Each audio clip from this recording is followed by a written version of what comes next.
Hello class, in this video we're going to talk about the vertex form of both quadratic and absolute value functions. Okay, so what I've given you here,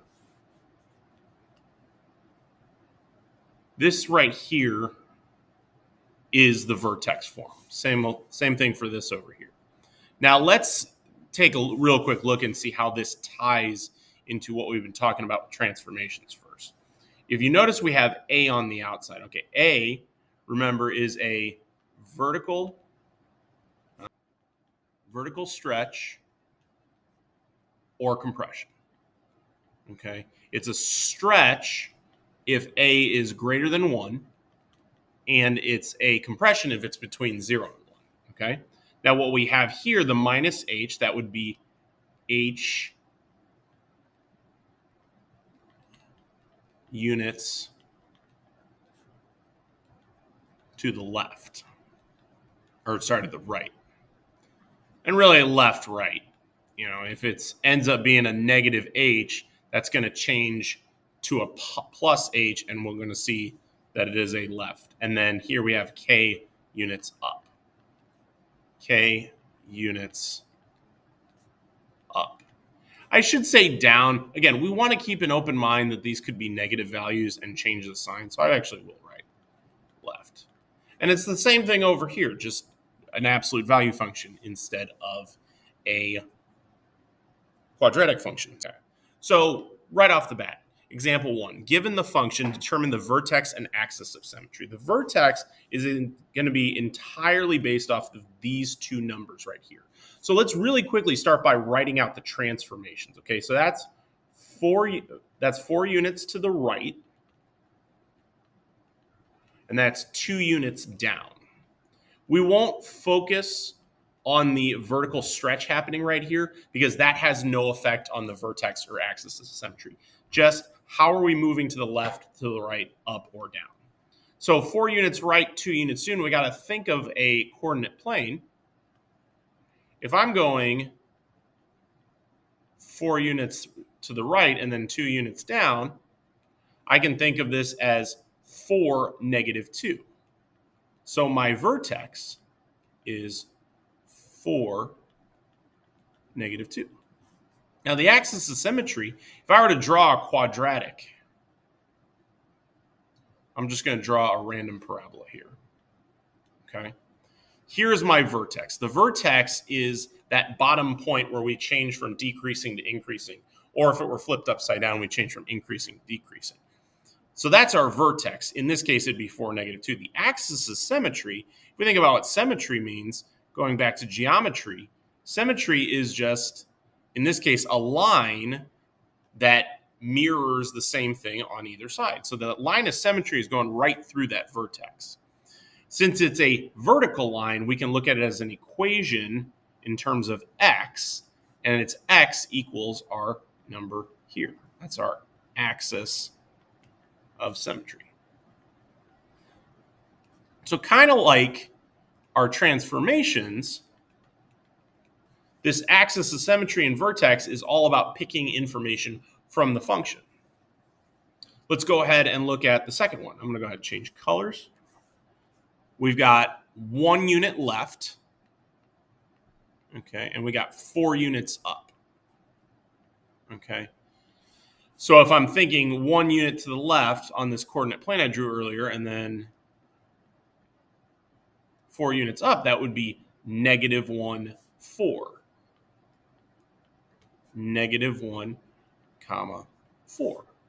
Now, another way to kind of spell this out is if we think back to what the vertex form looked like in its general form, we can pick it out by noting, okay, we started off with an x minus h. The fact that this is a plus instead of a minus means we have a negative number changing that sign. So we see the 1, it's going to take a little bit of practice to think, okay, that's left 1 instead of right 1. But since it's also plus, that means it's a -1 for our x value. But here we've got a plus k, so plus 4 just means 4 is positive. So that's our vertex. And then the axis of symmetry, we can write that as abbreviate that as AOS. Okay, that is just x equals -1. Go ahead and take a second, work through this problem, and then we'll go over the answer together. Okay, so for this first one, we have 3 units left and 1 unit down as a transformation. So draw on another coordinate plane to kind of visualize it. Maybe you can visualize it in your head at this point. We're going 3 units left and 1 unit down. That would be -3, -1. So that's our vertex. And then our axis of symmetry is x equals -3. Whatever that x equals whatever that value in that coordinate pair is. So it's always more wise to identify what the vertex is first. All right, so then for our second problem, we have 4 units to the right and 2 units up. I don't know why I wrote a D. Hold on a second. So 2 units up. Sorry about that. So that means we're going right and up. So that would be a 4, 2. That's our vertex. And then our axis of symmetry is that x equals 4.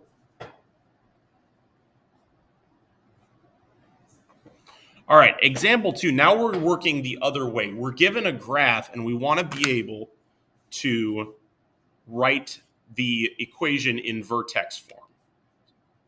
Let's go ahead and use purple. The first thing I need to do is mark the vertex. That's the bottommost point. And I'm going to grab another point. Make sure it's a lattice point. Lattice points are the points that will sit in between these crosshairs. So I'll choose this one right here. I'll choose this one. Okay. So this would be 4, 3, and then this one is 3, 1. Okay. So let's write our general form. Our general form, this is a quadratic, so it is a times x minus h squared plus k. And for completeness sake, let's actually put y equals. Okay. So our vertex, this is our h, and this is our k. So we just plug it in as is. So y equals a times x minus, my h value is 3, and my k value is 1. Now, that information does not tell us what a is, and we do need to figure out what a is, but that's why we picked out this second point. We're going to go ahead and plug this in. So here's our x value, and here's our y value. So I'm going to write 3 in place of y, and then I'm going to write 4 in place of x. Okay. And now we just need to work through the math. Remember your order of operations. So I'm starting with 4 minus 3. That's inside parentheses. That's my first order of operation. So a times 1 squared plus 1. Order of operations, I'll actually write it up here. PEMDAS. Okay. We've gone through parentheses. We're going through exponents next. That's right here. 1 squared. That's easy. That's just 1. So a times 1 plus 1. Now, we have multiplication, but it's by a variable. So now this is where we actually start solving the equation, which means we're doing PEMDAS in reverse. So I'm going to start by subtracting 1. And then I get 2 equals a times 1. And then my final step would be to undo this multiplication, which means I need to divide by 1. So 2 divided by 1 is 2. So that means my a value for this parabola was 2. So we can write out our final answer. So now we have y equals. Now I have an a value. My a value is 2. X minus, remember our h was 3. And then our k value was 1. And there's our final answer.